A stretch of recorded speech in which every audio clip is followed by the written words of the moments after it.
Bom dia a todos os irmãos. É um prazer ver todos vocês aqui. Agradeço a presença dos nossos visitantes, da Casa de Oração ali da Cidade Nova.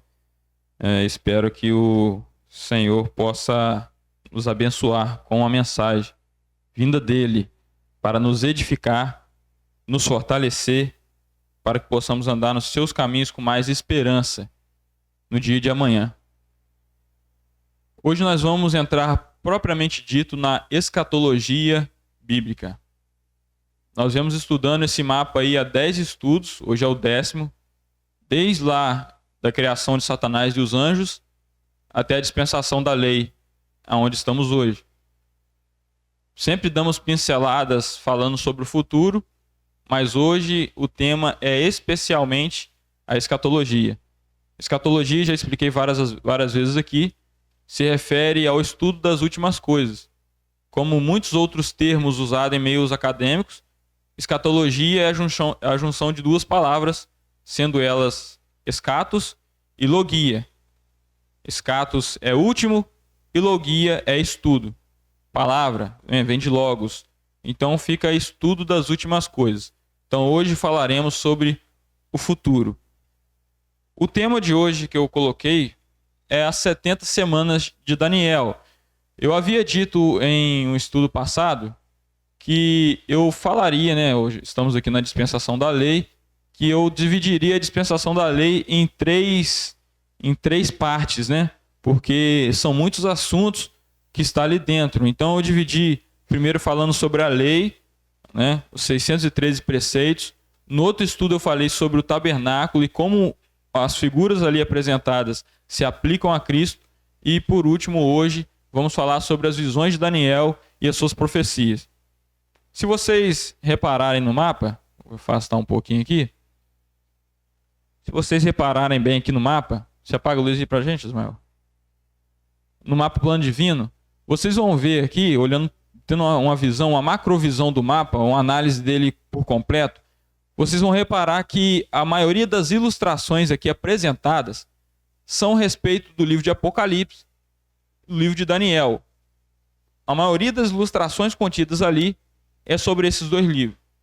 Porque o objetivo principal do mapa não é falar de Jardim do Éden, não é falar sobre a Arca de Noé, e sim falar sobre o futuro. Esse é o objetivo principal do mapa. Por isso, então, que todas essas dispensações, o que tem para acrescentar na escatologia, a pessoa ali foi lá e ilustrou, o autor dele, Niels Lawrence Olson.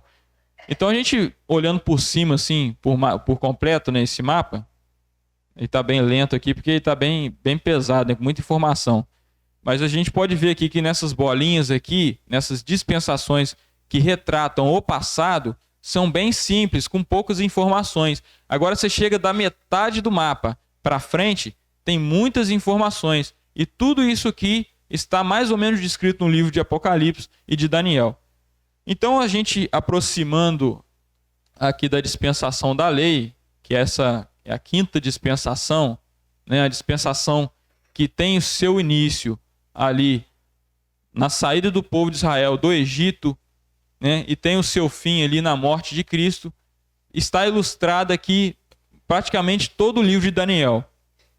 A gente tem primeiramente aqui embaixo, quem for ler o livro de Daniel, se você tiver esse mapa e ter acesso a ele, você vai ter outra visão do livro, porque facilita muito decorar o tema de cada capítulo usando o mapa. Porque você aproximando aqui, você vê que cada capítulo aqui tem uma imagem sobre, Começando aqui por Daniel capítulo 3, Daniel capítulo 3, você já entende então que lá narra a história de Nabucodonosor, levantando uma estátua de ouro, que aqueles que não a adorassem, essa estátua, não se curvassem perante ela, seriam lançados aí na fornalha ardente. E vocês conhecem bem a história de Daniel, que foram os 3 amigos dele que ali foram lançados. E o Senhor Jesus, em uma aparição maravilhosa, em uma cristofania, o quarto homem, cujo Nabucodonosor disse que parecia o filho dos deuses, esse sim salvou os 3, eles saíram ali sem nada de nenhum arranhão, nenhum chamuscado, nem nada. Então, aqui é o capítulo 3 de Daniel. E o interessante, irmãos, que eu vou falar para vocês agora, que é muito importante mesmo, muito interessante. No capítulo 2 de Daniel, preste bem atenção, no capítulo 2 de Daniel, Nabucodonosor tem um sonho. O sonho de quê? De uma estátua, com feição terrível. Essa estátua aqui, que é o cartão de visita, né, vamos por assim dizer, do plano divino. Você bate o olho no mapa do plano divino, você já vê essa estátua estranha deitada ali.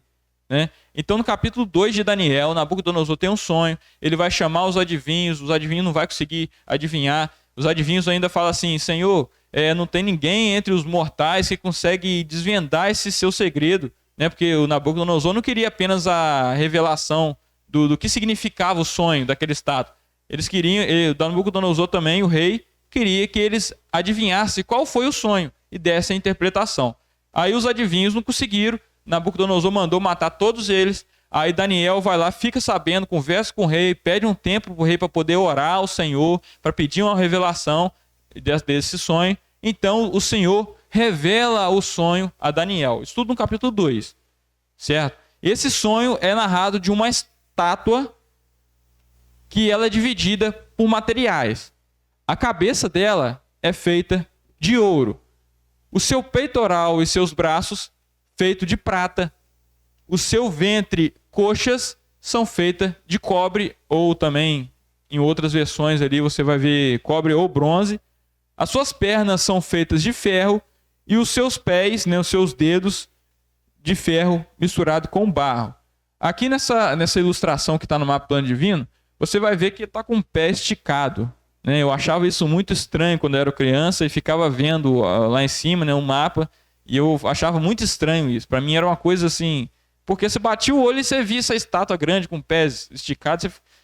Por que essa estátua aí, Ficava com dúvida, não sabia, me deixava assustado. Mas está esticada dessa forma os dedos, porque ele quer mostrar que esses dedos estão acontecendo durante o período da grande tribulação. Se você ver aqui na parte inferior, um pouquinho para baixo desses dedos aqui, você pode ver aqui que tem uma repartição, então ilustrando as coisas da grande tribulação. Então esses dedos, na verdade, são 10 reis que vão aparecer ali por volta do período tribulacional. Por isso que eles são esticados. Na visão de Daniel, ele não vê a estátua com um pezão esticado, não descreve isso. E depois que ele vê essa estátua, então, vem uma pedra do céu, cortada sem auxílio de mãos humanas, bate no pé dessa estátua, você pode ver aqui, eu vou dar um zoom, bate no pé dessa estátua aqui, essa pedra, e ela vai lá e destrói toda essa estátua, esmiuça, e o pó que sobra é levado pelo vento. Então toda essa ilustração que Daniel trouxe, todo esse sonho, essa visão, foram coisas reveladas para Nabucodonosor sobre o fim dos tempos. Então Daniel, ele não viu apenas o seu futuro próximo, mas ele também viu o nosso futuro. Porque toda essa estátua aqui, vocês podem perguntar, mas essa estátua então significa o quê? O que é essa estátua? Espero que hoje você tire essa dúvida sua. O que é essa estátua? Nada mais do que reinos que viria um após o outro. Por exemplo, nós estamos aqui em 2024, aí vamos supor que o Israel Vargas tem um sonho. Israel Vargas é o rei. Aí eu vou lá e vou interpretar o sonho. Aí eu falei, o Israel, esse sonho aí se refere aos presidentes que vai vir um depois do outro. Vamos supor, agora está no mandato do Lula, O PT está no comando. Mas depois que o PT passar, vai vir o Bolsonaro de novo, entendeu? Vamos supor isso, eu estou apenas trazendo um exemplo. Então meio que eu estou revelando qual que vai ser os presidentes um atrás do outro, certo? Então é basicamente isso que Daniel fez. Mas ele não previu apenas 4 anos na sua frente. Ele previu reinos a mais de 500 anos à sua frente.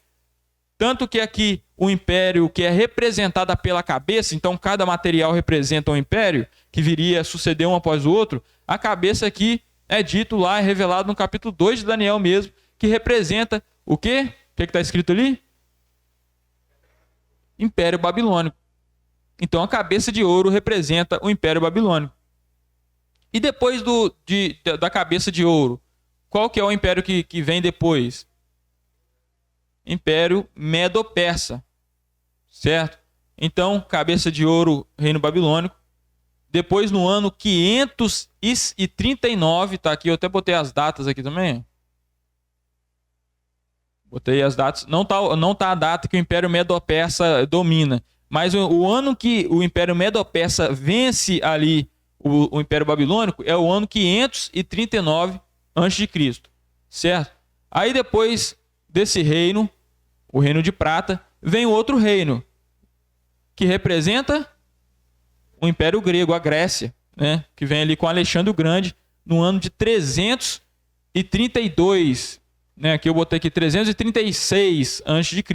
Então você vê que Daniel ele está aproximadamente lá no ano 550 a.C. e está revelando coisas a mais de 200, 300, 500 anos depois. E isso tudo se cumpre como está escrito. Então nós vemos que o nosso Deus é um Deus que revela o futuro aos teus servos. Então, o que eu quero passar de informação para vocês dessa estátua? Quem que é a cabeça de ouro mesmo? Nabucodonosor e o seu império, né? No capítulo 2 vai falar isso lá. Aí o que acontece depois? A estátua é no capítulo 2. No capítulo 3, então, Nabucodonosor ele levanta uma estátua, olha só. E essa estátua ela é feita de quê? De ouro. Então, subentende que o rei Nabucodonosor viu falar assim: não, o meu império não vai ser só a cabeça, vai ser o corpo todo. Meu império não vai acabar. Então ele levanta nas planícies de Dura uma estátua totalmente feita de ouro. E isso é interessante a gente assimilar essas duas coisas. E quem não adorasse essa estátua seria lançado da fornalha, e como aconteceu. Então no capítulo 4 do livro de Daniel, capítulo 4, o que acontece? Capítulo 4. Quem pode me dizer? Analisando essa figura que está ali, o que vocês lembram que aconteceu ali no capítulo 4 do livro de Daniel?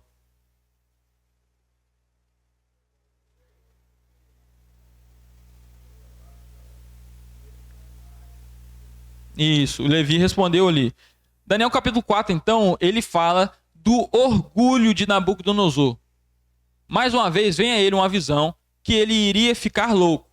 Eu não vou entrar em detalhes para a gente poder adiantar. Então, Nabucodonosor, depois de 12 meses que ele recebe uma visão, ele está lá de boa no seu palácio, está de boa no seu palácio, caminhando na Babilônia, naqueles jardins suspensos, uma coisa maravilhosa, magnífica. Heródoto, ele fala que tinha até receio de descrever como era babilônico, porque se ele descrevesse, corria risco das pessoas achar que ele era um mentiroso. De tão grandioso eram as coisas. E realmente ele descreveu lá umas coisas muito... foi comprovado que ele realmente aumentou, né, as coisas. Ele falava que os muros lá tinham 100 metros de altura. É muito possível ter um muro de 100 metros de altura. Na verdade era 30, era grande da mesma forma. Mas ele deu uma exagerada. Heródoto foi um historiador, né, do passado, do segundo século, lá, bem antigo lá, né? Então, o que acontece? No capítulo 4, Nabucodonosor está de boa no seu palácio, ele olha todo aquele reino e ele exalta a si mesmo no seu coração. Então, como foi dito, predito a ele, como Daniel disse a ele, ele então ficou louco, foi tirado do meio dos homens e ficou como um louco durante 7 anos, comendo capim, né? Fala que lá que suas garras cresceram, veja que eu coloquei bem detalhado aqui o que descreve lá. Fala que seus pelos cresceram como pena, seu cabelo cresceu e ficou pastando ali juntamente com os bois. Ele ficou louco durante 7 anos. E isso tudo porque ele se exaltou no que Deus deu para ele. Daniel, no livro de Daniel, deixa isso muito claro. No livro de Jeremias, no capítulo, acho, se não me engano, 25, já se referia a Nabucodonosor como servo do Deus, porque Nabucodonosor foi a vara de castigo para castigar Israel, né? Foi Nabucodonosor que levou o povo cativo, certo? Então Nabucodonosor se exalta, então o Senhor rebaixa ele, até que ele reconheça novamente que é o Senhor, o Deus Altíssimo, que coloca reis e tira reis, que pode dar o reino para qualquer um dos homens. Então, depois de 7 anos que ele está malucão lá, louco, ele volta atrás no seu coração, reconhece e é estabelecido novamente a ele o reino. No capítulo 5 de Daniel, nós temos ali ilustrado, e está muito fácil, para quem já leu o livro de Daniel, está fácil de entender aqui, né? O que aconteceu no capítulo 5. Né? Está ali Belsazar, que é neto de Nabucodonosor, dando uma festa, pega os utensílios do templo e começa a beber. orgias, farras. E o que acontece ali? Aparece uma mão escrevendo na parede. Ele fica trêmulo. Fala lá que só juntos seus quadris ficavam amoleceram, o joelho batia um no outro, né? Tem motivo, né? Ele viu uma mão escrevendo na parede, né? Deve ser muito estranho. Então, depois que aparece aquela escrita ali, Mene, Mene, Tekel, Parsim, né? Depois ele vai chamar os sábios não resolve de novo, e vai chamar o Daniel. Daniel aí ele já está idoso, tá? Ele chega na Babilônia, lá no capítulo 1, ele está com 17 anos por aí, né? Ele é selecionado lá entre os melhores de Judá e é levado cativo para a Babilônia. Então ele já está idoso. Então você imagina aquela cena, aquela orgia, aquela farraiada, aquela bebedeira, e chega aquele senhor idoso, cabeça branca, para resolver um mistério que apareceu na parede. Ele vai lá, ele fala assim: o Belsazar, fique sabendo que você soube o que aconteceu com seu pai, você soube que foi o Deus Altíssimo que deu a vocês esse reino, mas você não se humilhou perante ele e ainda adorou esses deuses aí. Então fique sabendo que passará de ti o reino. Mene, Mene, Tekel, Parsim significa mais ou menos assim: pesaste fosse e foi achado em falta, mais ou menos assim, né? E de ti passará o reino. E na mesma noite que aconteceu esse evento, vem Dário com o império Medo-Persa e passa o Ceral, é uma palavra bem vulgar, passa o Ceral e todo mundo ali. Matou o Belsazar. Diferente do seu vô Nabucodonosor, Belsazar, ele não se humilhou. Não se humilhou e foi morto. Passou dele o trono. Capítulo 6 de Daniel. Daniel nas covas dos leões. Aí vem o capítulo 7 de Daniel, que vai começar sobre as visões dele, as profecias. Ali ele vê 4 animais, né? Cada animal desse representa praticamente a mesma coisa do que a estátua. É reinos que viria suceder o outro. O primeiro animal era um leão com asas. E é interessante que esse leão com asas fala que foi arrancado as asas. Esse leão ele se coloca de pé e foi dado a ele um coração de homem, né? Isso aí para contrastar com Nabucodonosor, que ele era homem, foi dado um coração de animal e ele ficou comendo como animal, né? Depois vem o outro animal que se levanta do mar, né? Eles estão surgindo do mar. Vem um outro animal que é o urso, que representa a mesma coisa do tórax lá de prata, representa o Império Medo-Persa. Depois vem a Grécia, né, um leopardo de 4 cabeças e 4 asas. Depois da Grécia, então, vem um animal estranho, uma besta também, que fala que ela tinha dentes de ferro, unhas de cobre, 10 chifres, né? E depois disso fala que 3 chifres caem e surge um chifre, que aí já está falando lá do anticristo, né? E depois no capítulo 8 de Daniel, está aqui o capítulo 8 de Daniel, a gente tem a visão, então, outra visão, mais uma vez, e essas visões, como Daniel capítulo 2 e como Daniel capítulo 7, se refere a reinos que viriam suceder um após o outro, né? É um bode que tem lá 2 chifres, né, representando o Império Medo-Persa. Aí vem é o carneiro, né? Depois vem um bode ali com um chifre só, né? Fala que ele vem voando e mata e derrota ali esse outro animal, que tinha 2 chifres. Né? Isso tudo aí ilustrando reinos, tá, irmãos? Vocês têm que ter em mente que o livro de Daniel, ele mostra reinos que viriam, tanto reinos humanos, como ele profetiza de um reino divino que virá no futuro, né? Representada pela a pedra que destrói toda a estátua, né? Então você tendo essa visão de uma estátua que representa reinos e vindo uma pedra cortada sem auxílio de mãos humanas, né? Ela quebra, esmiuça toda essa estátua. E essa pedra ali, ela vira uma grande montanha. Isso falando que o rei, Senhor Jesus Cristo, vai vir e vai estabelecer um reino que será superior a todos esses reinos que dominaram o mundo. Então o livro de Daniel é basicamente falando sobre esses pormenores aí. É claro que ele vai entrar em questão do anticristo e da grande tribulação também. Aí chega então no capítulo 9 de Daniel, que é sobre as 70 semanas. Sobre 70 semanas. Aí eu queria ler com vocês capítulo 9, você coloca aí, Ismael, pra gente. Capítulo 9, versículo de 1 a 3, pra gente só dar uma introdução e a gente saber como aconteceu essas 70 semanas, o que ele estava fazendo e por que aconteceu, quem deu a revelação, para que era, como é que faz a contagem, isso a gente tudo vai ver hoje aqui.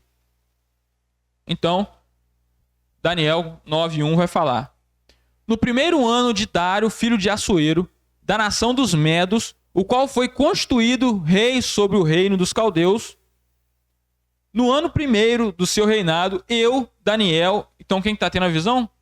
Quem está escrevendo o livro? Daniel.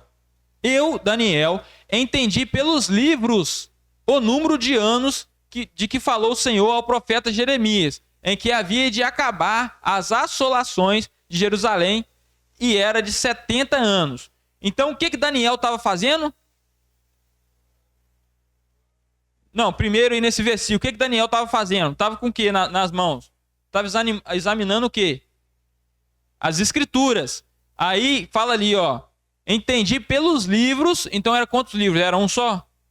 Não, era mais de um, provavelmente. Mas ali ele cita apenas um, ó. Entendi pelos livros que o número de anos que falou o Senhor, né? Depois ele fala que era de 70 anos. Ele está lendo ali o livro de Jeremias. Aí você vê assim, qual é a parte do livro de Jeremias que ele viu então que o cativeiro era de 70 anos? Para quem não sabe, Daniel estava na Babilônia por conta de um cativeiro.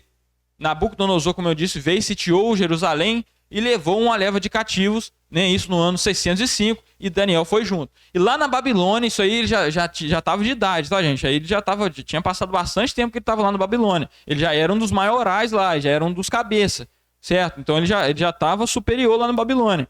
Aí o que acontece? Ele, mesmo numa situação difícil dessa de exílio, né, não estava na sua terra, próximo ao Deus que ele adorava, porque os judeus adoravam no templo, ele então estava examinando as escrituras, lendo os livros, coisa que muitas das vezes nós, com tanto tempo para estudar, não estudamos. Daniel estava lendo. O homem que recebeu revelações maravilhosas sobre o futuro estava estudando. Isso mostra para a gente que mesmo após uma certa idade, você ainda deve continuar estudando. Daniel velho, um homem que recebeu muitas revelações, estava estudando. E então ele entendeu assim, olha o que está escrito no livro de Jeremias. Eu vou ler rapidamente, tá, irmãos? Jeremias capítulo 29, 10, fala assim, ó. Assim diz o Senhor, logo que se cumprirem para a Babilônia 70 anos, atentarei para vós e cumprirei para convosco a minha boa palavra, tornando através vós para este lugar, para a terra. Então Daniel ele entende que o exílio ali que eles estavam duraria 70 anos. 70 anos. Já tinha ali, faltava mais ou menos 3 anos para se concluir esse exílio. Então o que ele pensou assim? Fala que ele estava lendo os livros. Presta atenção no raciocínio. Ele estava examinando os livros. Ele deve ter lido outras passagens em Deuteronômio, em Isaías, para perceber que para que acontecesse, para o Senhor Jesus tornar a trazer eles para a sua terra novamente, necessitava de arrependimento e confissão dos pecados. Então, por isso que Daniel, como Levi disse ali, Daniel depois fala que ele orou. Ele orou não apenas só pelo povo, pela transgressão do povo, mas orou por ele mesmo. E ele chega a dizer assim, Senhor, eu te peço que, por favor, estou parafraseando, né? Te peço que, por favor, cumpre a tua palavra, não por causa da nossa justiça, mas por causa da tua misericórdia. Por causa da tua misericórdia. Então Daniel talvez, ele estava pensando que vai completar os 70 anos e vai vir esse reino que foi profetizado. Esse reino que outros profetas já tinham falado, que o Senhor Deus estabeleceria um reino de paz, de prosperidade. Então ele deve ter pensado mais ou menos isso. Falta 3 anos para dar 70, eu estou veaco aqui, mas eu vou entrar ainda na terra e vou ver esse rei e vou ver o reino. Talvez poderia, não está escrito assim, mas talvez poderia. Então o que acontece? Vem um anjo vem e vem explicar para ele as coisas do futuro. E aí que esse anjo, ele vai falar sobre essas 70 semanas. Coloca no versículo 20 do capítulo 9.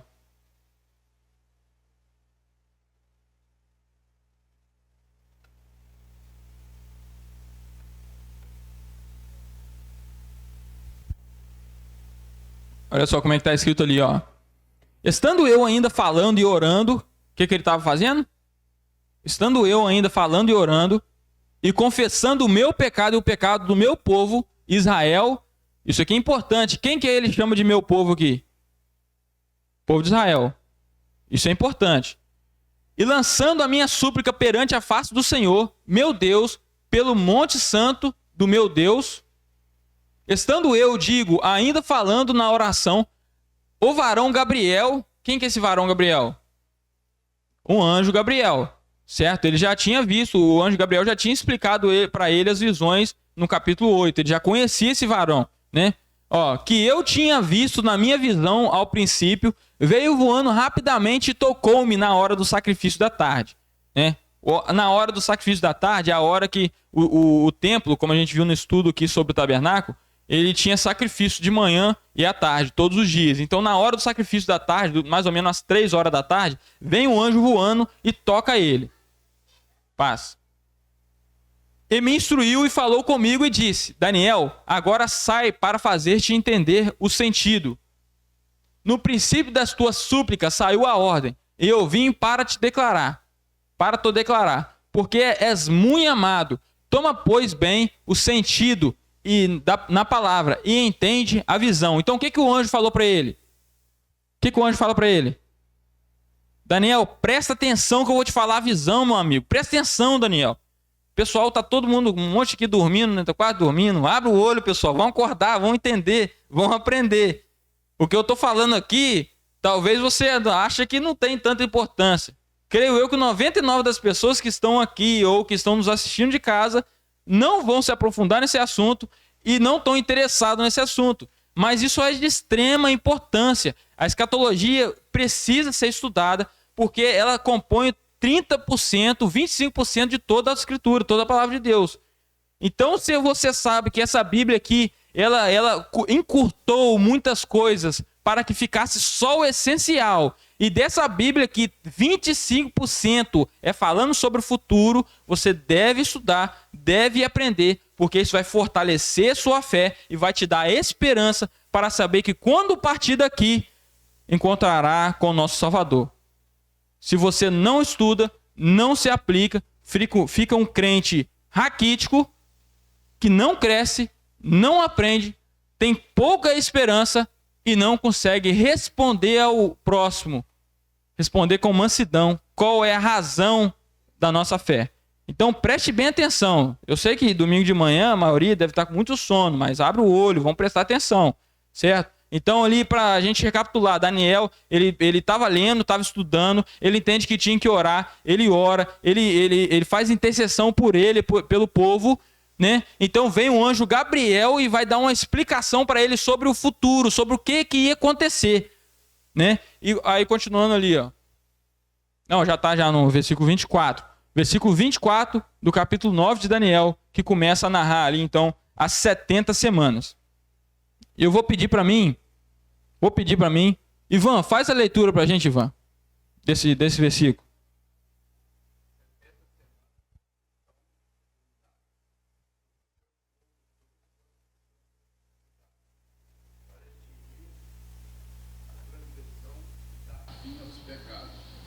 Expiar a iniquidade e trazer justiça eterna.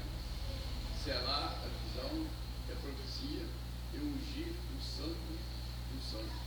Então veja bem, no versículo 24 já fala para ele quanto tempo, fala para Daniel para que serviria aquelas 70 semanas, e a gente pode entender isso então. Então vamos lá, ó. 70 semanas estão determinadas sobre o teu povo e a tua santa cidade. Para quem está determinada as 70 semanas? Para o povo de Israel. Para o seu povo, né? O povo de Daniel. Quem era o povo de Daniel? O povo de Israel. E sobre a sua santa cidade. Qual que era a santa cidade? Era Paris? Jerusalém, certo? Então entende, ó. Analisa junto comigo. Segue minha linha de raciocínio. 70 semanas estão determinadas para Jerusalém e para Israel. E eu pergunto a vocês, quanto tempo tem uma semana? Presta atenção na pergunta. 7 dias. Uma semana tem 7 dias. Então, 70 semanas daria quantos dias? 70 semanas.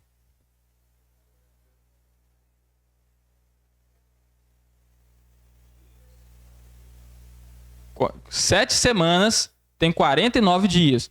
70 semanas tem quantos dias, então?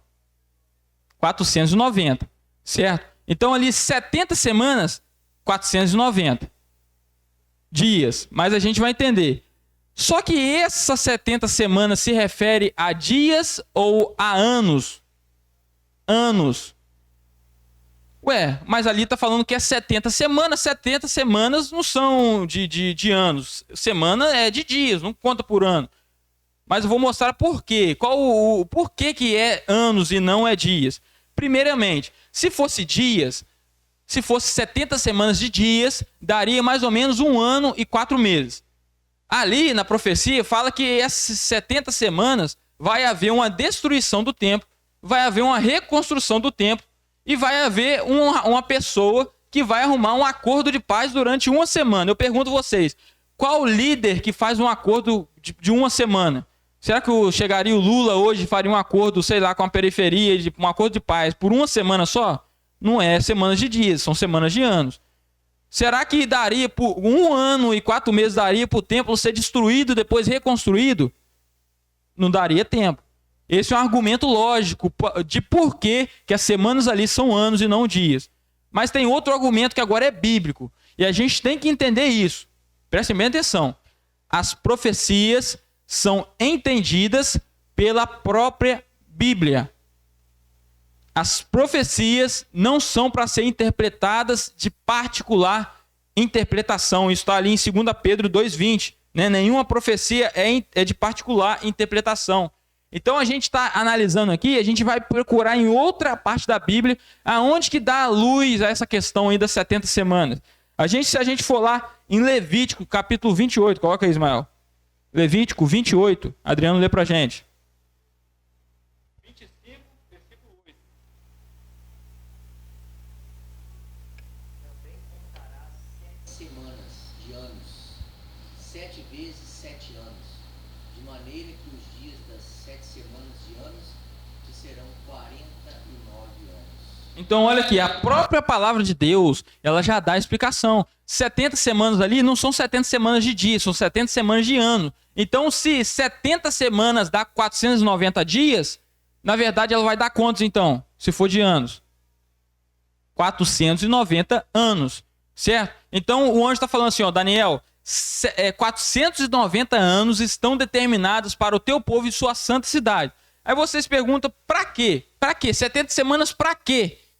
Pergunta a palavra de Deus e ela vai te responder. No próprio versículo 24, volta ali pra gente. Daniel 9, 24, ele já fala o porquê, o motivo dessas 70 semanas. A finalidade, olha ali, ó. Para extinguir a transgressão, dar fim aos pecados, expiar a iniquidade, ungir, trazer a justiça eterna, selar a visão e a profecia e ungir o Santo dos Santos. 6 propósitos. 70 semanas para quê? 6 propósitos. E são esses ali. Eu não vou entrar em detalhes em cada um sobre o que é, mas tem a ver com o pecado. 3 desses propósitos já se cumpriram parcialmente hoje. Né? A gente já tem ali, extinguiu a transgressão, lá, Cristo extinguiu a transgressão, né? Ele deu fim aos pecados e expiou a iniquidade. Esses 3 propósitos primeiros já estão parcialmente cumpridos. Mas por que parcialmente cumpridos se Cristo já morreu? É porque essa profecia diz respeito a que povo? É sobre a igreja? A profecia é para quem? Israel. E hoje o povo de Israel, ele já foi tirado dele o pecado? Como nação? Não foi. Então, essa profecia se cumpre parcialmente em nós, mas ela ainda vai se concretizar plenamente no povo de Israel. E quando vai acontecer isso? No final da grande tribulação, adentrando para o milênio. Certo? Mas então, esses são os 6 propósitos das 70 semanas. Né? E aqui, a gente passando para o versículo 25, então. Versículo 25, ele vai continuar assim, ó. Sabe e entende, desde a saída da ordem, para restaurar e edificar Jerusalém, até o Messias, o príncipe, 7 semanas e 62 semanas. Desde que? Quando começa, então, a contagem dessas 70 semanas? Quando começa? Está escrito ali, quando começa? Isso. Então, essas 70 semanas, esses 490 anos, começa a ser contado quando sair essa ordem para restaurar e para edificar Jerusalém. Aí ele fala que desse momento que sai essa ordem até o Messias, 7 semanas mais 62. 7 semanas mais 62, dá quantas semanas? 7 mais 62? 69. Então ele tá, Daniel, isso aqui é 550 anos antes de Cristo, ele fala com precisão, com data, ano, dia e mês. A gente entende quando viria o Messias. Isso não é magnífico? Você sabia que a palavra de Deus, tanto tempo antes tanto os anos antes, já revelava isso com datas? Isso é extraordinário, irmãos. Tem muita confusão em cima disso aí. É claro que não é fácil, esse tema não é fácil. As pessoas que viveram ali antes de Cristo vir, eu creio que era difícil para eles conseguir calcular essas semanas e saber quando viria o Messias. Mas acontece que eles contaram, 69 semanas. 69 semanas de anos dá quantos anos? Quantos? 69 semanas de anos dá quantos anos? 483 anos. Então vamos lá. Eu sou um judeu que estava lá antes de Cristo vir. Peguei as escrituras, peguei aquela conta e vou calcular. Sentei aqui, coloquei, a saída da ordem aconteceu em tal data. Vou contar aqui 483 anos para ver se o Messias vai vir. Contei. Deu nessa data aqui. Será que vai vir o Messias mesmo? Aí vem o Messias. Só que o Messias, em vez de ele vir glorioso, quebrando as correntes de Roma, conseguindo edificar o seu reino, não, veio o Messias, mais ou menos montado numa jumenta, humilde. Ele vem como um cordeiro, foi chicoteado, foi açoitado e morreu na cruz. Não, então esse cara não é Messias, não. Talvez esses judeus possam ter pensado assim, porque eles tinham a esperança que o Messias dele viriam como filho de Davi, viria para tomar posse do trono, para instaurar o reino. E eles têm razão, sabe por quê? Porque as profecias do Antigo Testamento, elas traziam quase que juntas, falando sobre a vinda de Cristo como cordeiro e a vinda de Cristo como leão. Falando da vinda de Cristo como servo para remir os pecados e falando da vinda de Cristo como rei e grande glória. Era quase junto assim, você não conseguia ver uma separação exata. Então realmente foi difícil para entender, né? Hoje nós somos abençoados porque nós conseguimos entender isso tudo. Nós sabemos que ele veio uma primeira vez e ele tem que vir uma segunda vez. Mas era difícil para eles entender isso, certo? Então eles não conseguiram ver em Cristo o Messias que foi profetizado, não conseguiram. Por isso que eles não entendem essas datas, e alguns judeus, até porque falam assim, não é possível que deu certinho, a profecia de Daniel bateu em Cristo certinho, não é possível. Então alguns judeus lá, eles fazem uma tramóia para modificar todas essas datas ali, para não bater em cima de Cristo, porque não reconhece Cristo como Salvador, como Redentor. Não entenderam que primeiro Cristo teria que vir para resolver uma coisa sobre o futuro, uma coisa sobre a eternidade, resolver o pecado original. Ele morrendo ali como uma pessoa que não conheceu o pecado, uma pessoa que andou nessa terra aqui, em tudo foi tentado, mas não pecou. Ele morre, então, ali na cruz, com a principal função de expiar os nossos pecados. Mas ele vai vir mesmo como rei, em grande glória, instaurar o seu reino? Ele vai ou não vai vir? Ele vai vir na sua segunda vinda, certo? Então, essas 69, 483 anos. Bota no mapa lá de novo. Então, como a gente faria a conta dessas semanas? Eu não vou entrar em pormenores, mas para quem quer se aprofundar, como eu falei, 95% das pessoas que estão aqui não vão se interessar, não vão querer se aprofundar nisso. Mas tem que fazer uma conta um pouquinho grande nessas 69 semanas. Como eu falei, 69 dá quanto? 483 anos. Só que esses anos, ele tem que ser anos judaicos e não anos gregorianos, como o nosso calendário. Então a gente tem que converter esses 483 anos em anos judaicos. Porque se você pegar a conta, pegar lá quando saiu a ordem, foi lá em 445 a.C. que saiu essa ordem. Está relatada lá em Neemias capítulo 1, Neemias 2:8, eu acho que está relatado essa ordem. Se você pegar a data e somar 483 anos, não vai bater. Não vai dar certo, porque toda profecia ela está em anos judaicos. Então você pode perguntar, Guilherme, qual que é a diferença de anos judaicos para anos gregorianos igual o nosso? O calendário judaico eu não vou entrar em pormenores, irmão. Isso aqui é para quem quer estudar mesmo. Depois você pode ir na descrição do vídeo, né, quem estiver assistindo na internet, pegar o meu número de WhatsApp que eu posso mandar essa imagem aqui dessas contas que eu fiz, né? Para quem quer se aprofundar também, e tem o livro Manual de Escatologia, né, de John White Pentecost, você pode ir na página 269 e lá você vai ver também as contas lá, para quem quer se aprofundar. Mas por alto aqui para vocês, que a maioria, como eu disse, não vai querer se aprofundar tanto, a gente vai fazendo todos os cálculos ali, né, transformando esses 483 anos, né? Cada ano judaico ele tem 360 dias. E eu pergunto para você, Dade, quantos dias tem o nosso ano? 300 e quanto? 365. Mas cada 4 anos tem um ano bissexto. Então vai complicando mais a conta. Então cada ano nosso tem 365,25 dias. Então, no meio bissexto, para igualar. Isso resumindo, fazendo toda aquela conta ali, a gente vai transformar esse 483 em dias, vai dar o total de 173 mil, o Guilherme tá ruim de ler número, 173.880 dias, que representam essas 69 semanas. 173 dias, ano. E rapaz, o negócio tá ruim. Essa aula eu fugi do colégio, né? Então, essa quantidade de dias aqui, ela é desde a saída da ordem até o Messias. Convertendo isso tudo aqui para a quantidade de anos gregorianos, anos que a gente usa, vai dar 776 anos. 400, rapaz, aqui, ó, o que aconteceu comigo?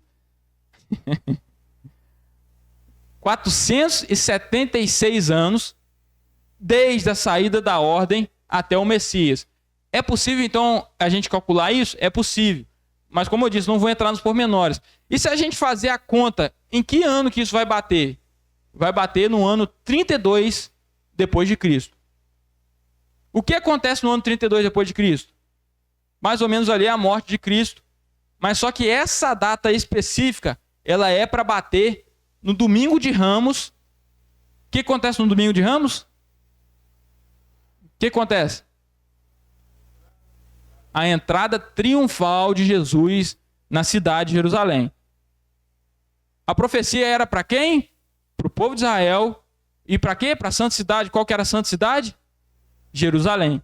Então essa profecia ela tem que se cumprir na entrada do Messias, montado no jumento, que o pessoal fala, Hosana, aquele, pega os ramos lá, né? E aceitam ele como rei. Ele vai entrar montado numa filha de uma jumenta, né? No jumentinho, ele entra na cidade.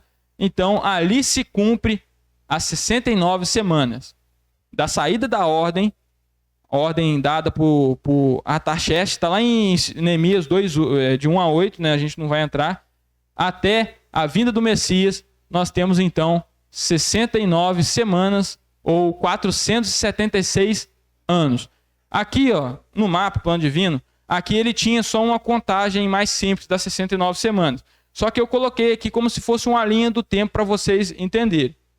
No versículo 25, separa essas 69 semanas em 7 semanas mais 62. Você lembra no versículo 25?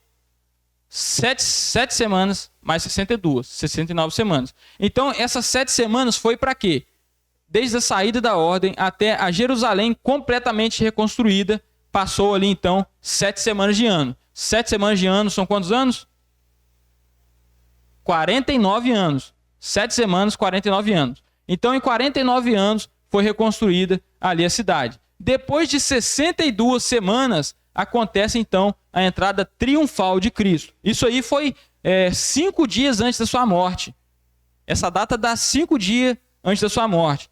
Tem como datar até o dia? Tem, né? Foi no dia 10 de Nissan, né? Aí eu tenho que entrar em mais questões que vocês não vão estar tão interessados assim. Mas então vai bater então na entrada triunfal. E depois de 5 dias, Cristo morre na cruz. O Messias é morto. O Messias é tirado, como diz na profecia. E uma coisa muito interessante, presta bem atenção aqui. Presta bem atenção aqui. Ô Rosa, você vai me responder. O que simboliza a Páscoa? A morte de Cristo. Certo? A Páscoa, 4 dias antes da Páscoa, a Páscoa era comemorada no dia 14 de Nissan.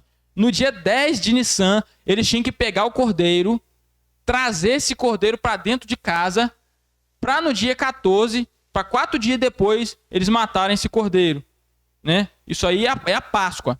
E olha que interessante, o nosso Cristo, o Cordeiro de Deus que tira o pecado do mundo, ele entra na cidade 5 dias antes, né? O cordeiro sendo colocado dentro de casa, Jerusalém, ele entra na cidade, ali ele vai ser examinado por Pilatos, pelos sacerdotes ali também, e ele vai ver que não tem mancha nele, não tem pecado, e depois ele vai ser sacrificado, crucificado. Na verdade, eu não vou entrar em detalhes, mas sexta-feira. É porque tem uma diferença também dos dias judaicos. O dia judaico ele não começa às meia-noite, ele começa às 6 horas da tarde. Então tem muitas dificuldades nas questões dos dias. Que o calendário judaico ele é lunariano e o nosso calendário ele é solar, certo? Eles contam lá o mês, lá não tem 31, o outro tem 29. Não, todos os meses lá tem 30 dias. Então, por isso que o calendário nosso tem 360, isso aí, o deles tem 360. Mas dá uma diferença, mas a gente não vai entrar muito nesse detalhe. Enfim, então volta lá, Ismael, pra gente. No versículo 25. Então, irmão, vocês estão entendendo? Quem que deu a resposta das 70 semanas? Quem que deu? Quem foi o varão que deu essa resposta? Gabriel, o anjo Gabriel. Quanto tempo refere-se a essas 70 semanas? 490 anos. Judaicos, né? Isso aí tem que lembrar. Para que eram essas 70 semanas? Para 6 coisas. Para 6 coisas. Né? 6 objetivos. Mas vocês repararam que a gente contou só 69. De 69 para 70 falta quantas semanas? Uma semana. E por que essa uma semana ainda não aconteceu? Porque aconteceu somente 69 semanas. Essa última semana ainda está para acontecer. Né? Pode passar para o 26. E depois das 62 semanas será tirado o Messias, como a gente falou. Né? 7 semanas, mais 62 semanas será tirado o Messias. E não será mais. E o povo do príncipe que há de vir destruirá a cidade e o santuário. E o seu fim será como uma inundação. E até o fim haverá guerra. Até o fim haverá guerra. Estão determinadas assolações. Então nesse versículo, continua Ismael. Nesse versículo aqui você entende que ele dá a data da onde que seria tirado o Messias, né? A data que seria tirado o Messias, né? E ali fala que o povo do príncipe que há de vir destruirá a cidade e o templo. E eu pergunto a vocês, quando aconteceu a destruição da cidade e o templo? Em que ano? No ano 70 depois de Cristo. Certo? No ano 70. Então, no fim dessas 69 semanas, acontece a retirada do Messias e acontece a destruição do templo. Mas vocês vão ver que depois dessas semanas, elas começam a caducar nas 69. Porque do Messias, da morte de Cristo, até a destruição do templo, se passa mais ou menos 40 anos. Certo? Se passa mais ou menos 40 anos. Então, nessas 69 semanas, na semana 69 já tem ali um espaço, já tem um hiato, já tem um parêntese para se cumprir. Agora, a semana 70, que é falado ali, pode colocar na outra, né? Que fala assim, e ele... Não, volta só para explicar mais uma coisinha interessantíssima que tem no final desse versículo. Olha assim, E o seu fim será como inundação. Isso aí se referindo à destruição do templo no ano 70. Vem o general Tito do Império Romano, destrói todo mundo ali, manda e dispersa os judeus, acontece a diáspora, a dispersão, né, no ano 70. E ali fala que será como inundação. Aí ele fala assim, ó, e até o fim haverá guerras. O que ele fala? Até o fim haverá guerras e estão determinadas assolações. A profecia é sobre que povo? Então aqui ele diz que desde aquele momento até o fim está determinada para Israel paz. É a paz que está determinada? É guerra. E o que está acontecendo hoje em Israel? Está acontecendo guerras. Então isso tudo é cumprimento das palavras de Deus. Desde quando aconteceu ali, desde quando eles rejeitaram o Messias, rejeitaram ele como cordeiro, acontecem ali até hoje 2000 anos de guerras, assolações. O povo de Israel foi muito perseguido, né? Quando estava para acontecer a condenação, a crucificação de Jesus, Pilatos pergunta, ó, é Páscoa, mas vocês podem soltar alguém da condenação. Vocês querem libertar quem? Jesus ou Barrabás? Aí eles respondem o quê? Ele quer Barrabás. Aí eles falam ainda assim, ó, que o sangue desse inocente, né, que o sangue de Cristo caia sobre nós e os nossos filhos. Eles mesmos se amaldiçoaram. E por isso que até hoje, quando você vê lá o povo judeu sofrendo, é um povo que a gente ama muito, mas é porque eles estão sobre um estado de cegueira espiritual. Por mais que alguns judeus reconheçam Cristo como Salvador, a maioria deles, a nação por completo, é uma nação que ainda, a maioria hoje é LGBT, né? Porque em Israel tem grandes eventos LGBT, e os que são judeus lá, eles são cegos mesmo, né? Como diz Isaías, eles têm olhos, mas não enxergam, têm ouvidos, mas não escutam. Então o povo de Israel está nessa afastação. Se as 70 semanas são sobre o povo de Israel, só que o povo de Israel não aceitou a vinda do Messias, faltou uma semana. E essa semana ela vai acontecer durante os nossos dias, da época da igreja? Não vai acontecer, porque ela tem que acontecer sobre o povo de Israel. Uma semana de anos, dá quantos anos? Volta no mapa lá. Uma semana de anos, dá quantos anos? 7 anos. 7 anos. Né? Depois a gente não vai entrar tanto no detalhe da divisão da grande tribulação. Mas 7 anos. Quando então se cumpre essa 70ª semana? Quando se cumpre então? Se ela não se cumpriu logo que Jesus morreu, quando se cumpre? Se cumpre durante o período da grande tribulação. Por isso que todo mundo fala que a grande tribulação tem 7 anos. Então, quando termina a grande tribulação, né, Cristo vai voltar. Aí finaliza. 70 semanas estão determinadas, você vai ver ali que para selar a visão e as profecias. Então, quando acabar o período da grande tribulação, encerra então as 70 semanas. Então, hoje, as 70 semanas ainda não se cumpriram. Falta 7 anos para se cumprir e vai se cumprir quando a gente sair, for tirado da terra, for arrebatado. Então, no versículo 27, coloca aí para a gente, Ismael. Versículo 27, pode falar. Pode falar. Isso vai sair antes da tribulação ou vai sair depois? Nós, a igreja? A igreja ela é arrebatada antes da grande tribulação, né? Vamos encontrar com o Senhor nos ares.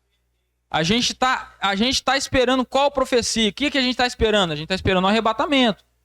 O arrebatamento ele pode acontecer a qualquer hora. Por mais que uns ou os outros tentem marcar dia, ela pode acontecer hoje, pode acontecer aqui 10 dias, pode acontecer daqui 1 ano, pode acontecer daqui a 50 anos, por mais que eu acho que não dura tudo isso. Porém, a gente não pode marcar data para isso, certo?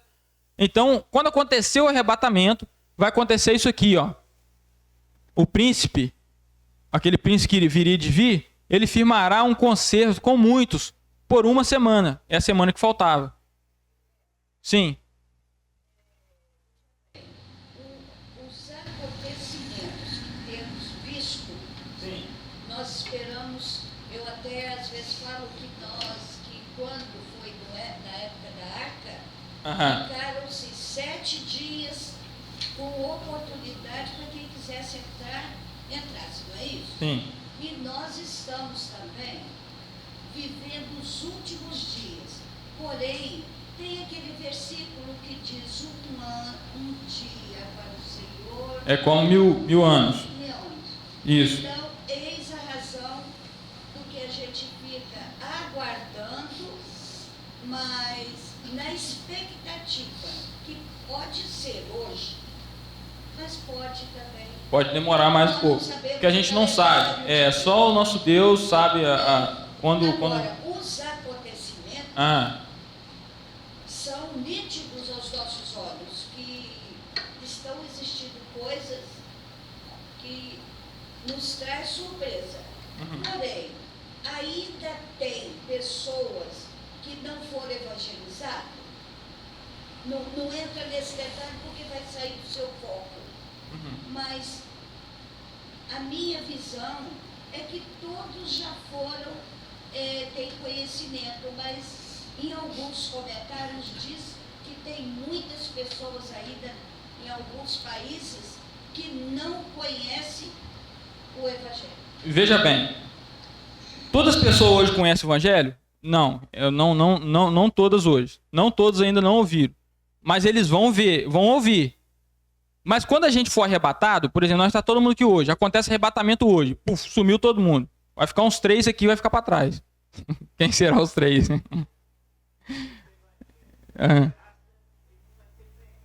Isso. Esse evangelho que nós pregamos hoje são muitas coisas, irmão. Por isso que a gente fala, escatologia, elas não são coisas simples que dá para falar em uma pregação ou uma ministração. Tem que ser bastante. E quem está ouvindo tem que estudar, porque se não estudar, não aprende. Fica uma coisa assim, voando, entendeu? Batendo cabeça. Então, se você não tiver interesse de estudar a Bíblia, não vai conseguir absorver mais o conhecimento. Mas entenda assim, hoje nós pregamos o evangelho da graça.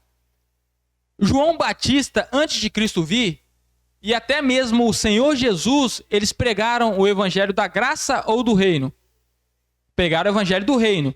Qual que é a diferença, Guilherme, desses dois evangelhos? O evangelho do reino é arrependei-vos, porque o rei está vindo. O evangelho da graça é arrependa-se para obter a salvação em Jesus Cristo. Acredito que ele foi morto e ressuscitou. Tem uma diferença. Quando a gente for arrebatado, voltará a ser pregado o evangelho do reino. Mateus capítulo 24 vai falar isso. E esse evangelho ele tem que ser pregado a todo mundo. Todo mundo. E quem que vai pregar o evangelho? É a igreja que vai pregar o evangelho durante a grande tribulação? Não é, a igreja vai ter sido levada para os altos, tá? Né? Vai ser os próprios judeus, 144 mil, vão se converter e eles vão pregar o evangelho em todo mundo. Todo mundo. Esses judeus, a gente até fala que eles vão ser como o apóstolo Paulo, né? O próprio Senhor Jesus teve de encontro com ele. Aí você pensa, se próprio Paulo fez toda aquela proclamação do evangelho, imagina 144 mil, 12 mil de cada tribo, certo? Então o evangelho vai ser pregado a todo mundo. Então alguém pode perguntar, mas se eu não subir hoje, se eu não for arrebatado hoje, o arrebatamento acontece e eu não subir, será que eu ainda tenho chance? Pode falar, irmão.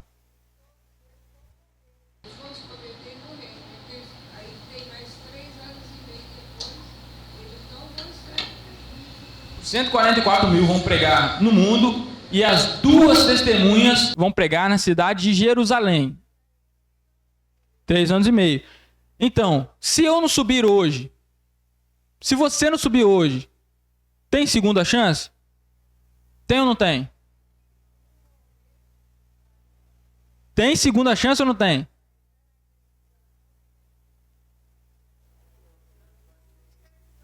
Vou melhorar a pergunta. A grande tribulação, vai haver salvação durante o período da grande tribulação? Vai haver. Isso aí é claro nas escrituras. Tem eleitos. Mateus 24 vai falar que se esse tempo não fosse abreviado, até os eleitos se perderiam. Vai ter os 144 mil. Vai ter conversão. Mas se você hoje ficar por aqui, você não aceitou a Cristo como Salvador nesse atual tempo de graça, provavelmente, não é bater no martelo, 99% de chance que você não vai se converter e vai ser entregue para ser enganado pelo anticristo. Onde está isso na Bíblia, Guilherme? 2 Tessalonicenses, Mel, coloca aí. 2 Tessalonicenses 2:8. Para a gente ler onde que está isso na Bíblia. Então, as pessoas que vão estar aqui durante o período da grande tribulação, olha só essa passagem, ó. Então será revelado o iníquo. O iníquo aqui é o anticristo, a quem o Senhor desfará pelo assopro da sua boca e aniquilará pelo esplendor da sua vinda. Então, quando que o iníquo morre? Quando ele é destruído? Na sua vinda. Ele é destruído pelo próprio Cristo. Próximo versículo. Esse cuja vinda é segundo a eficácia de Satanás. Então Satanás vai estar agindo por trás do anticristo, com todo o poder e sinais e prodígios de mentira. Ele vai fazer sinais, vai fazer fogo descer do céu, vai enganar. Esses anos de acordo que o anticristo firmará com o povo de Israel, eles vão entender que esse anticristo é o Messias. Quem que é o príncipe da paz? Cristo. O que o anticristo vai fazer? Firmar um acordo com ele de paz. Mas acontece que na metade da semana, 3 anos e meio, esse anticristo ele vai quebrar essa aliança. O anticristo ele tenta se colocar, é como se fosse uma imitação de Jesus. Eu estava falando com o Isaac ontem. Deus ele firma uma aliança com o povo de Israel quando ele sai do Egito, certo? Essa aliança é condicional. É uma aliança firmada por 2 partes. Deus e Israel. Quem que quebra a aliança? Israel. Mas agora virá um assolador. Um príncipe firmará uma aliança. E quem dos 2 lados que agora quebra a aliança? A parte do assolador, o anticristo. Então, isso aí já é um dos paralelos. Outras coisas também o anticristo se assemelha a Cristo. O anticristo é descrito que ele vem montado num cavalo branco, com a coroa, com um arco na mão. Cristo fala que ele vem em um cavalo branco, né? Semelhanças. Cristo morreu e ressuscitou. Já o anticristo vai receber uma chaga de ferida e será curado. Né? Aí tem vários pontos, eu não vou conseguir concluir. Mas enfim, continuando ali para a gente ver se quem ficar aqui vai ter segunda chance. Pode continuar. E com todo o engano e de justiça para os que perecem, porque não receberam o amor da verdade para se salvar. Olha só, com todo o engano de injustiça para os que perecem, porque não receberam o amor da verdade para se salvarem. Continua. E por isso, Deus lhes enviará a operação do erro para que creiam na mentira. Se você não aceitar Cristo como Salvador hoje, é quase 100% de chance que você vai ser entregado do espírito de enganação, para o erro. E quem que vai entregar você a isso? O próprio Deus, porque você não aceitou o seu amor enquanto está aí, ó, de graça. Então você que hoje tem a oportunidade de escutar o evangelho todos os dias, você vai ser mais um dos que vão aceitar Cristo, o anticristo, vão colocar o sinal na sua testa, na sua mão, e vai ser destruído, vai ser assolado pelas iras do Senhor de Deus, e vai ser destruído por ele em sua vinda. Mas aqueles índios que estão lá, que não escutaram o evangelho, irão ter a oportunidade de escutar o evangelho, né, pelos 144 mil, e eles vão ter escolha, então, se eles vão querer aceitar a Cristo ou não. Mas hoje, se você não subir, meu amigo, vai ser triste. Então aceite enquanto ainda é tempo. Então, irmãos, para a gente poder finalizar, poder concluir, se você não entendeu nada do que a gente falou aqui, não entendi nada, 70 semanas, não sei para que é, não sei o que é, isso aí para mim não tem importância nenhuma, fique sabendo de uma coisa: os reinos humanos passarão e virá um reino divino, um reino de justiça, um reino de equidade, um reino de paz, um reino de prosperidade. Até os animais serão beneficiados. Muitos aí ficam, vota no Lula que o Lula vai dar picanha, vota no Bolsonaro que ele vai dar isso ou aquilo, vota no prefeito tal, no prefeito não, nesse outro aqui, colocando todas as suas esperanças em reinos terrenos, em reinos que vai haver corrupção, em reinos que vai haver pessoas morrendo de fome, e não anseiam por esse reino, esse governo universal de Cristo, porque isso vai acontecer. Está escrito nas profecias, está profetizado, e virá novamente para estabelecer o reino. Esse é o reino que eu quero estar. Esse é o candidato, esse é o rei, esse é o governante que eu quero dar meu voto para ele. Por isso que eu não entro em questões de debate, eu voto em tal pessoa, não, eu voto em tal, porque minha esperança não está nesses aí que são os políticos. Está em um outro político. Pode falar. 7 dias, né? 7 anos, que é por aí achando, mas não, as pessoas acham que Cristo está demorando aqui. No período de luto, depois de tudo encerrado, resolveu, as arcas, estava lá, Deus ainda deu mais oportunidade de 7 dias. Né? Então, irmão Israel, o irmão Israel citou que as pessoas que acham que Deus está demorando, Cristo está demorando voltar. tem uma palavra em Pedro que é fantástica sobre isso. Fala assim, que nos últimos dias virão escarnecedores dizendo: onde está a vinda do Messias? Cadê ele? Porque desde que os meus pais morreram, ele ainda não voltou, está demorando. E a gente lendo aquela passagem ali de Pedro, a gente vai entender que ele não tarda a sua promessa. Ele ainda está esperando com misericórdia para ver que mais alguns ainda se salvem. Interessante é você aceitar Jesus Cristo no período da graça. Isso. Ou para o indivíduo que não aceitou ainda, ele aceitar hoje. Esse futuro aí não importa muito para a igreja, para nós que somos convertidos, mas serve de conhecimento que vai acontecer depois. Isso. Mas o convite hoje é para a salvação, é para o período da graça. É que o mais importante não é o período da gente, vou estudar para quê? Eu não vou estar aqui na grande tribulação. Mas o mais importante não é o período da grande tribulação, o que vem depois, é o reino do Messias. É o reino que a terra vai gozar de tantas maravilhas, onde haverá um rei que regerá as nações com cetro de ferro. Certo? É isso que a gente tem que estar mais interessado, porque a gente tem que saber para onde a gente vai. Tem crente achando que a gente vai para o céu e ficar a eternidade, igual um anjinho tocando um harpa lá, e não vai acontecer isso. Não é assim que vai ser no céu. A gente vai para o céu arrebatado, depois a gente volta para reinar com Cristo. Vamos ter aqui cargos de administração, vamos ser reis, vamos ser sacerdotes, dentro do período milenial. Então a gente precisa estudar escatologia para entender o que vai acontecer no nosso futuro. Como é que você não sabe, não se interessa por aonde você vai passar a eternidade? Depois desse reino milenial, né, aqui no plano divino a gente tem aqui, tá aqui, depois do período da grande tribulação, se vocês viram a grande tribulação, ela vem até aqui, aí vai acontecer o quê? A segunda vinda de Cristo, aí ele vai se assentar no seu trono, no trono de Davi como rei, e ele regerá as nações com o cetro de ferro. Mas depois desse reino milenar, o milênio, acontece então a destruição da terra por fogo, né? E vai acontecer a nossa eternidade futura na Nova Jerusalém. Então a gente precisa conhecer essas coisas, né? Precisa conhecer isso. E nossa esperança tem que estar aí. Não tem que estar em Bolsonaro e estar em Lula. Não é pra gente ficar discutindo aqui, o Lula dá picanha, o Lula ele dá abóbora, ele baixa o preço. Não é para ficar discutindo isso. A gente tem que estar com nossa mente, o nosso entendimento, os nossos olhos focado nesse reino, que esse sim é onde eu boto a minha esperança, é esse sim que eu anseio ver. Não é ver prefeito tal, prefeito X, prefeito Y, governador tal. Não, é esse rei que está ali, o rei Jesus, que ele virá. E é isso que nós aguardamos. E para finalizar, quero finalizar com esse versículo aqui, coloca aí, Ismael, Hebreus 1:8.